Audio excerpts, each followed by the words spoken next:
evening, ladies and gentlemen, and welcome to this special 2020 edition of the Sprott College Virtual Graduation. My name is Joey Kenward. I'm with Sportsnet 650 Radio in Vancouver, and our parent company, Rogers Sports and Media, has had a long-standing and very successful partnership with Sprott over the last number of decades. I've been very lucky to have hosted this event in person with graduates the last couple of years, and I'm really pumped to be here tonight, even if it's a little bit different. But I think we'd all agree, whether we're tuning in live around British Columbia or for those of you that might be elsewhere in a different time zone, we're all here together. And think about it, 2020 is a year we've all experienced different challenges, some highs, some lows.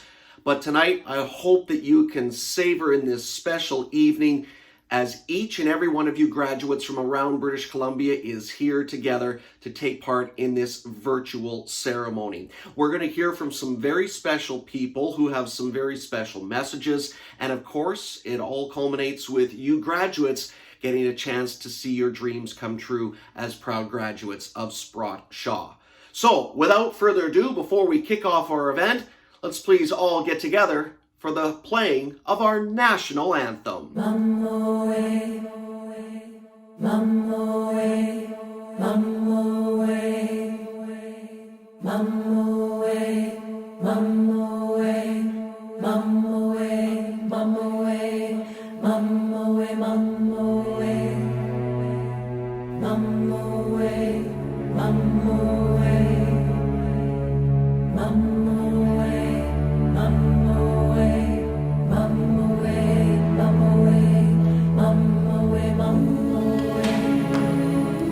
I love unfinished things, the bookmark set between closed pages, the field that waits for seed.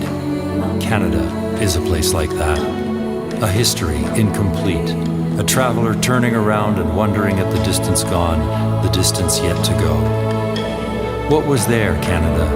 What is ever there on a country's road but times when we were glorious and times of things no one should have done?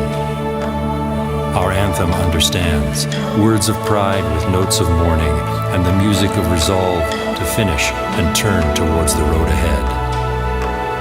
Here is a place to say, we go on, not as before, and so keep faith with the best of what we are.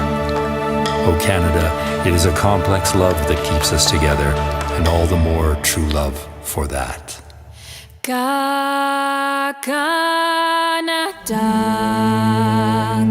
ni titawinan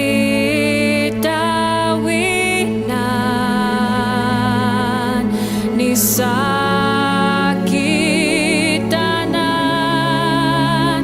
ni wiasuatena. Car ton bras c'est porter l'épée.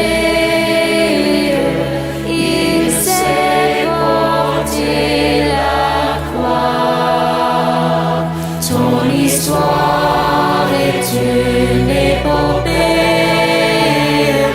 des plus brillants exploits.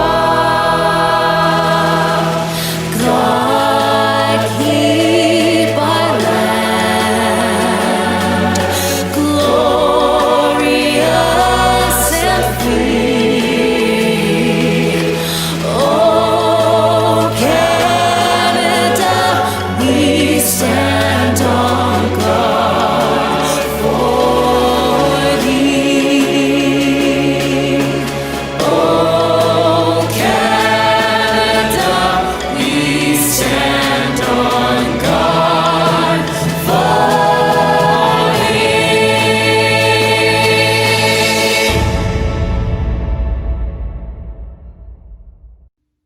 Thank you, and once again, welcome everyone to Sprott College's 2020 virtual graduation. Settle in, relax, and enjoy what's on tap. We have some very special guests who have some very special words for each and every one of you graduates in the next little bit. Let's start by introducing the president of Sprott College, Mr. Vic Tassan. Now, Vic has more than 20 years of experience in leadership in the education sector. He's been recognized for his achievements in growing and leading successful, award-winning, and sustainable organizations. We're so happy he's with you as graduates on this special day. Ladies and gentlemen, it's my great pleasure to welcome and introduce the president of Sprott College, Mr. Vic Tassan. Graduates, parents, faculty, friends, and guests, we welcome you to one of the most special graduations in our 117-year history. A graduation ceremony is one of the most significant milestones in a person's life. It is a privilege to be able to share this historical moment with you and to be able to address and pay tribute to our 2020 graduating class. Graduates, you may not realize the significance of today, but in the years to come, when you're able to find a quiet moment, you will realize that completing a post-secondary college program during this time was a life-changing achievement. With few exceptions, this has changed who you were, who you are, and who you are becoming. The ripples of this experience will continue to echo and influence who you will be for the rest of your life. Your family, your friends, and your Sprott community have witnessed your efforts and dedication, and with pride, we are here to celebrate you and applaud your accomplishment. Because it requires others to help keep our lives in order, while we take temporary leave to dive into study, I would like to suggest that we begin this celebration by recognizing the family, friends, and loved ones who provided the support that enabled this moment to happen. This year, more so than any other year, their love and support have been even more integral to your success. Graduates, please join me in thanking and recognizing those who have supported you for the invaluable part that they have played in your journey. 2020 has been a year like no other for all of us. Our world is currently fighting two enemies, the invisible enemy COVID-19 and the very visible enemy racism. The safety and normalcy of our lives have been disrupted and upended. Simple pleasures we took for granted, such as hugging a friend, participating in our favorite sports or activities, or even attending a graduation, have been forever changed. Many have also suffered illness, physical and mental, or human loss at the hand of the coronavirus pandemic. And to those, my sincerest condolences. Others have demonstrated the courage to share stories of racism and to stand up for what is right and proper. To you, my deepest respect and admiration. While our world has been forever changed, these two enemies have also shown some of the greatest aspects of what it means to be human and how geography and boundaries do not define us. The stories about hoarders that in the initial stages dominated our news channels were soon replaced with stories about the millions of frontline, healthcare, and essential workers who put others ahead of themselves, who instead of living selfishly, chose selfishness. People from all parts of the world are working together for one of the first times in our lives and are showing that boundaries do not matter. Life, choosing kindness, and choosing compassion are what matters. Moreover, racial tension, systemic racism, and inequality have moved to the forefront. Again, people all around the globe, especially in the younger generations, are uniting and standing up to what is wrong and demonstrating the courage to speak out and to say enough is enough. We are acknowledging that we are all human and equal. We are acknowledging that racism exists and continues to plague our world. And most notably, irrespective of race, religion, or color, we are standing up together, united, to fight the inequalities and injustices that exist. Racism has left deep-rooted scars across our globe, but we are learning that race, color, or ethnicity do not matter. Nelson Mandela wrote, "No one is born hating another because of the color of his skin, or his background, or his religion. People must learn to hate, and if they can learn to hate, they can be taught to love, for love comes more naturally to the human heart than its opposite." As human beings, we share the ability to be understanding, to be compassionate, and to be empathetic. These are things that make us human, that make us special, and that make us who we are. And now, more than ever, it is critical that we demonstrate these attributes, that each of us strive to embrace the beauty of humanity and work towards being the best person we can be. Only through this can we create and embody real change and put an end to racism and the pandemics we currently face.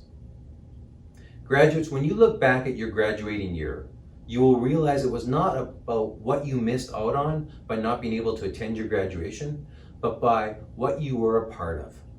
Our first impression is often what we have lost, but the resiliency of the human spirit is more about what we have done and what we have overcome.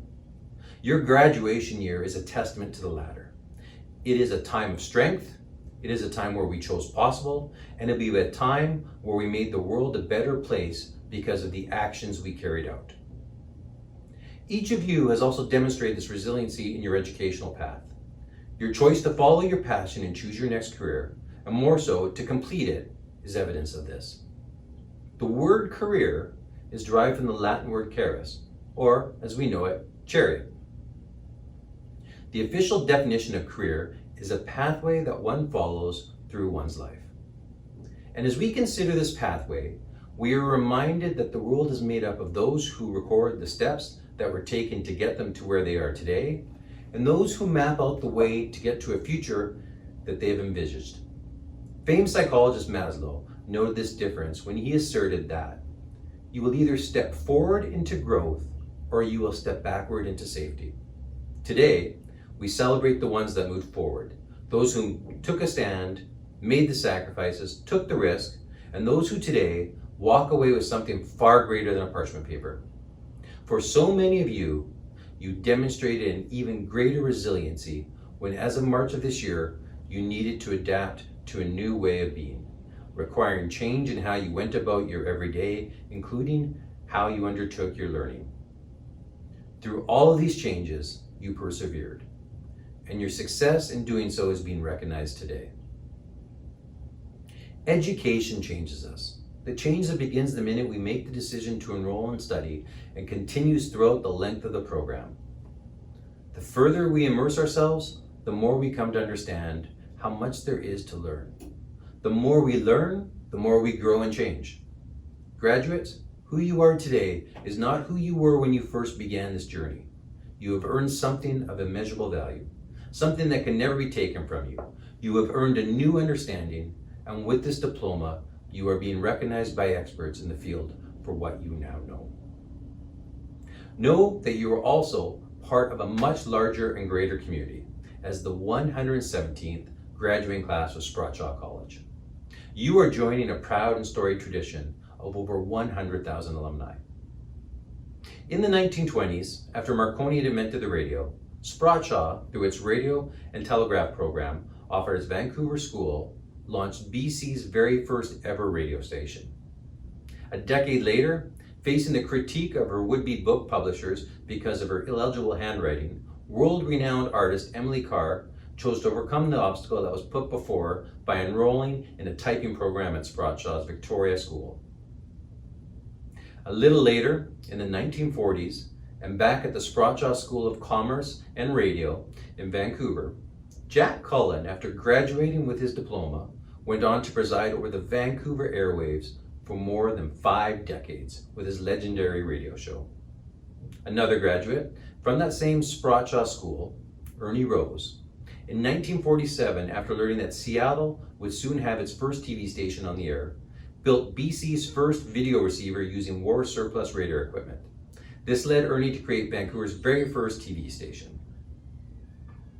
For over 117 years, Sprott has persevered through the Great Depression, several economic recessions, world wars, geopolitical strife, and numerous health and environmental pandemics, while all along graduating risk takers. Those who have been prepared to do what it takes to drive their own chariot.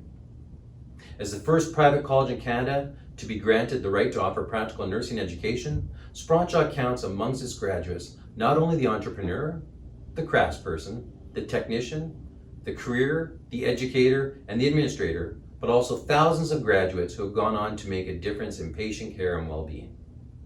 In fact, all Sprott graduates have and will make a difference. Some for the many, but all also for their own lives. For while today, of course, represents the dawning of opportunities, perhaps more importantly, today is a statement about you, your courage and your strength. I am extremely honored to be witnessing today's recognition and would like you to know that I, along with my colleagues, am fully invested in you and believe in the future that you have envisaged.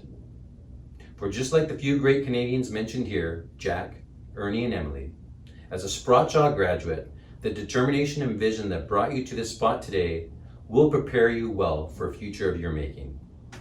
If you ever needed proof that you can, then today is that proof. You are a chariot driver. Graduates, as you move forward, remain resilient and continue to be courageous. When you interact with people, choose compassion. And when you are faced with obstacles and hurdles, look for opportunities and always choose possible. And when life presents those struggles, look back at today and remember. Remember you will overcome because it is those exact same traits that you now possess that led you here to this moment. But for tonight, celebrate, revel in this moment, and recognize your accomplishments. And most importantly, be proud of who you are, what you have done, and who you have become, because I know I speak for your family, friends, and all of us at Sprott College when I say, we are very proud of you. Congratulations, class of 2020. Thanks very much. Ladies and gentlemen, we are very privileged to have a very important person join us for our live virtual graduation ceremony. With messages from our provincial capital in Victoria, please welcome the Premier of BC, the Honourable Mr. John Horgan. Premier John Horgan here. As you begin your journey outside of the classroom, I want to congratulate you on an extraordinary trip to this day. I imagine it's very disappointing for you to not be celebrating together, but I want you to know as a community, we're celebrating with you. The skills that you've acquired are the skills that we need to move our community forward. All of us have been waiting for you to arrive. We elders are waiting for the younger generation to come forward. I welcome you. Go forward, enjoy what you've learned, enjoy what's ahead of you, create a better society for yourself, for your community, and for the world. Thanks very much. Ladies and gentlemen, Shane Gibson is with us tonight. If you haven't heard of him, well, you'll certainly know more about him after you hear him talk to us in just a few moments. He's an internationally recognized published author and public speaker. He's spoken in front of more than 200,000 people over the years in countries like Canada, the USA, Mexico, South Africa, India, Dubai, Malaysia, plus numerous other countries throughout South America. He's gotten great recognition for his work. In fact, he's listed at number 5 on Forbes.com's top 30 list for social salespeople in the world. His clients include organizations like the Ford Motor Company, BMO Financial, Sun Life, CPA Canada, the U.S. Department of Commerce, Microage, plus dozens of other businesses on 5 different continents. Now, when he's not working, and usually he is, but when he's not, he's very active. He hikes, he runs, and spends time with his family throughout the Lower Mainland, which he calls home. Ladies and gentlemen, we're so happy that he's with us for a special talk to you graduates. Please join me in welcoming one of our guest speakers this evening, Shane Gibson. Hello, Sprott graduates. Thank you very much for inviting me in to help celebrate this really important occasion and this incredible achievement for all of you. Today, what I want to talk about is what I call the relationship quotient, and that is really how relationships propel your success and your health. So, really where this starts is this great quote that was shared with me by Darcy Rezek, who wrote the book Work the Pond. What he said is your network is your net worth. Now, me being an author and a sales trainer and a professional speaker, I found this to be absolutely true as a solopreneur and an entrepreneur, that my network, the strength of my network, but also the strength of the ties and the depth of relationships has really been incredibly important to my success and the success of those people I work with. Now, many of you are wondering, why would Sprott bring in this guy who trains sales trainers or speaks on stages around the world to business organizations to come talk to me? I'm an HCA. I'm a professional nurse. I'm an early childhood educator. I'm an electrician. What does this have to do with me? I think it's important to realize that sales is actually a life skill. So if you had to convince one of your instructors to allow you to hand in an assignment late and they agreed, you've successfully sold something, you sold an idea. If you want to go to one movie and your spouse wants to go to the other, then you're now in sales. If your kids don't want to go to bed at 9 o'clock and you want them to, you're in sales. So sales is really a life skill. It's something that we can all develop, and it's truly the ability to persuade and create win-win solutions for you and another person. I like to define sales as it being about creating an environment where an act of faith can take place. That's what relationships and leadership is really about. It's about creating an environment where an act of faith can take place. Now, with that said, there's a number of things that go into creating that environment. And the number one is our outlook on relationships. What do we truly believe to be true about relationships and the importance of connecting with other people? One of my favorite quotes is from my dad, Bill Gibson. And what he said is, some people use the relationship to get the deal, but the reality is the relationship is the deal. And this is true in professional business relationships, regardless of where we work or what direction our career is going, is the relationships we create and foster authentically are really the foundation for our success later on. For myself, I look at the recent pandemic and watching 90% of my business be canceled because I spent a lot of time standing on stage, and some major challenges for me and my peers in the industry. What's been amazing to me is in a period of 4 or 5 months, I've been able to replace all that past business with new business, but it's from historically relationships that I've invested in, where I highly value building relationships with my clients, and I've found a group of people that also value that. So I think it's really important to look at is that finding environments where people truly celebrate the importance of relationships, and then for us to take advantage of that and heavily invest in them. So let's talk about relationships and how they actually impact our quality of life and health. So I came across this study a few years back, and it was actually done by Brigham Young University in Utah. And they took 148 studies and over 308,000 subjects, and they kind of put them together and mashed the numbers. And they looked at, these studies measured network strength, number of ties, and length of relationships. And what they found is by improving the number of connections and deepening them and sustaining them, it actually improves our longevity as much as quitting smoking or maintaining a healthy personal body weight. So actually building connections and networks around us in our community and professionally, and then deepening them, has a huge health benefit. In fact, a feeling of community and knowing we have friends and support actually helps us reduce cortisol levels and helps us manage stress better and rejection better as children and as adults. And as we age, being not isolated and being connected to the community actually lowers our blood pressure and reduces the chances of actually having dementia as we get older. So it's literally linked to improving brain elasticity. What we also found around building powerful networks and relationships is that people at the center of large networks are actually happier.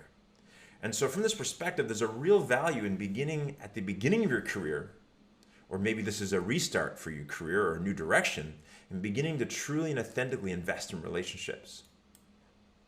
So professional relationships aren't just about being likable, but also it's about being credible. So we think about things like keeping commitments, investing in our own professional competencies and knowledge, which is exactly what you spent many months or maybe years doing at Sprott College before your graduation. So this credibility, the professional credibility and knowledge is something that I would urge you to continue to double down on and continue to invest on long after your graduation. So I'm going to talk a little bit about some quick tips to growing and deepening your network. There are 13 quick tips, but hopefully I'll leave you some things to think of. You might not implement all 13 of these, but I think they're really important thoughts to look at around how can I embrace these things to improve my professional network or begin to grow it and really set the foundation for a successful lifetime career. So here's some tips on growing your network. Number one, be referable. Don't pressure for leads or assistance right away. And what I'm talking about is that, the first time I meet somebody, or I connect with them on even LinkedIn, and they reach out and say, hey, Shane, I noticed you're connected with this person. Can you help me out? Or, hey, nice to meet you. Can you do this for me?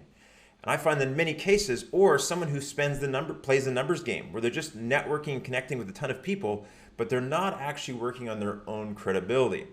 So from this perspective, one of the true powers of being an effective networker and relationship builder and member of your community is becoming referable. And that's all about adding value, about contributing, and really realizing that you get out of a network in a community what you put in. Number 2 is be interested, not interesting. So this is really important if you're networking in the community or you're talking to a potential employer, is that from this perspective, a lot of people worry about how they're showing up or how they're looking. But the reality is the most powerful networkers and powerful relationship builders are truly interested in other people. In sales, I call it the 70-30 ratio, where we're listening 70% of the time and asking great questions and offering great advice 30% of the time. Number 3 is, contrary to what Facebook will have you believe, you can't have 200 best friends. So part of being successful at building a personal, professional network is actually prioritizing. So really looking at who you resonate the most with from a values perspective, but also what mentors and connections in the community are going to give you the greatest return on investment. So a good example of a hub in your community is going to be Sprott College. It's going to be the ESS who helps you go out there and land your first, second, and third job, and those resources available. They're highly networked in the community. And so from this perspective, this might be a relationship you want to proactively invest in, for instance. So be proactive with your key relationships was my 4th point. Number 5 is add value with your network. So don't just look at what you can get out of your network, but also who you can help by connecting people. Number 6 is bank your equity. So for me, when I make a new connection, I think, how can I help versus what can I get? Number 7, remember, it's a small town. That doesn't mean like just Maple Ridge is a small town or just Penticton is a small town. Vancouver's a small town. Toronto's a small town. In this hyper-connected world where everybody is connected to everybody and everybody's found everybody on social networks, anything we do will follow us around the internet and in our career. So it's really important to think long-term and think truly taking the high road in our career activities. Number 8, map and seek out the white-hot center in any network.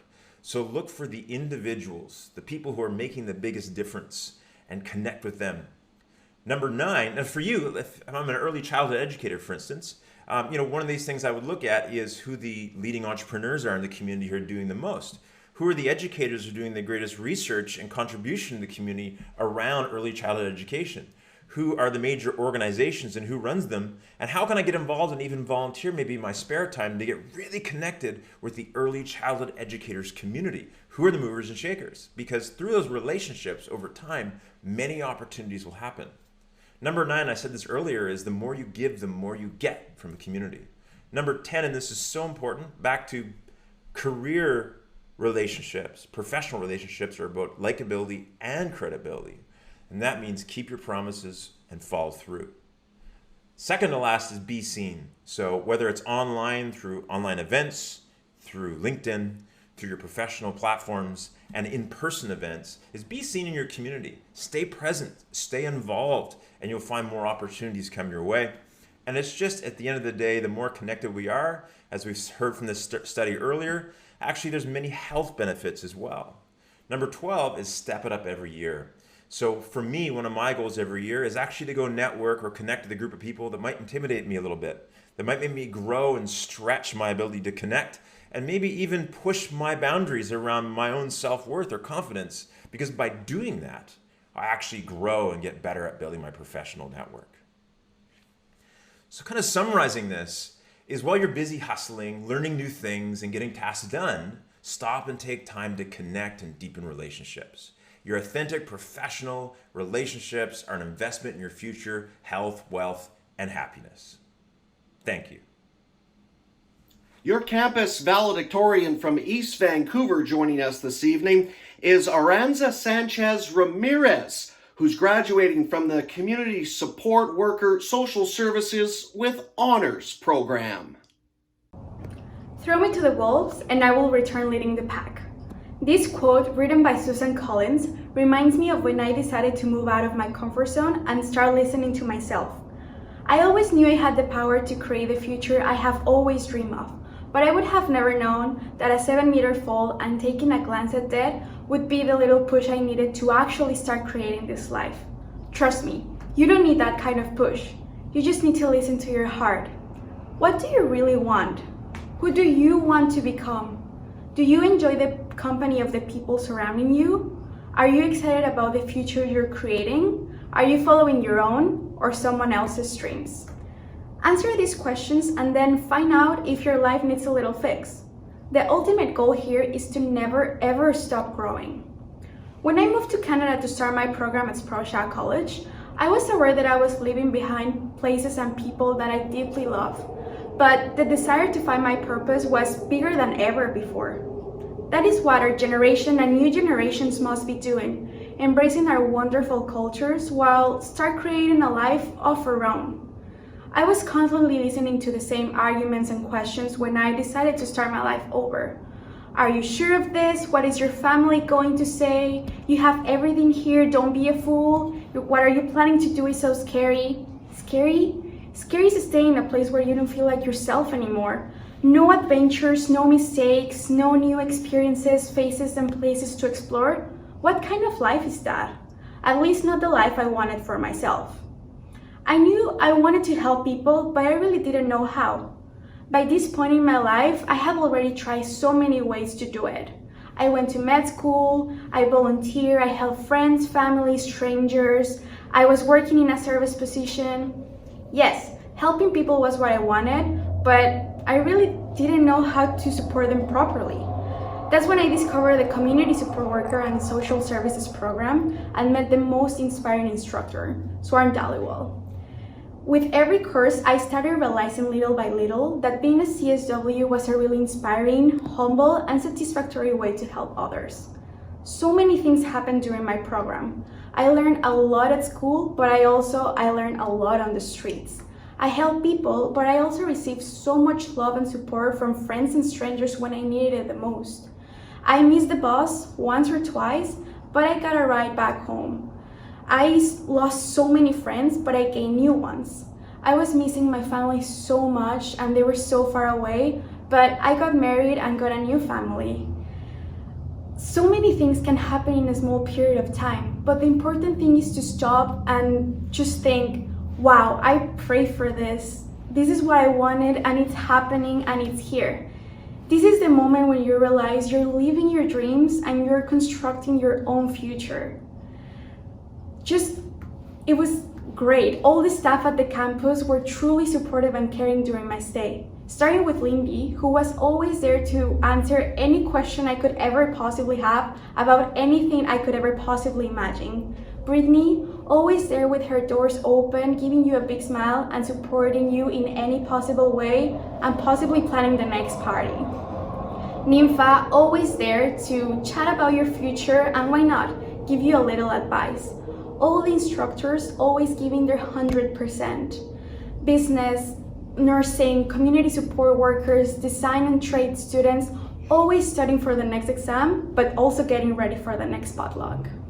Here are the 5 most important things I learned during my program. 1, never ever be afraid to ask for help because there will always be someone willing to give you a hand. 2, be patient because great things take a lot of time and a lot of effort. 3, love and take care of yourself because you cannot help others if you don't help yourself first. 4, make mistakes because those are our biggest lessons. And 5, just simply love what you do and do what you love. It's just like that. Do not let these tough times stop you from celebrating this wonderful day, another big step in your life.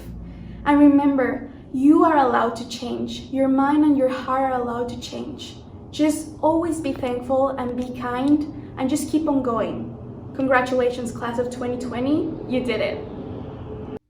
Thanks once again, and congratulations and a job well done to each and every one of our valedictorians who spoke with us this evening, representing the various campuses around British Columbia. Well, it's that time so many of you have been waiting for this evening. Let's get underway with our commencement ceremony.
Once again, congratulations, graduates. You are now part of the class of 2020 of Sprott Shaw College. And by the way, a big congratulations and a massive thank you to all of you who have joined our graduates for today's special ceremony. Whether you're family members or friends, your support at this time has been incredible. That pretty much does it. Oh yeah, only one thing left to take care of. Graduates, grab those caps and throw them in the air. Congratulations again on being the class of 2020 at Sprott Shaw College. My name's Joey Kenward. It's been my pleasure and my honor to be your MC for our virtual graduation ceremony. Have a safe and fantastic night and enjoy being a part of Sprott Shaw College's graduation class. Thanks again, everybody.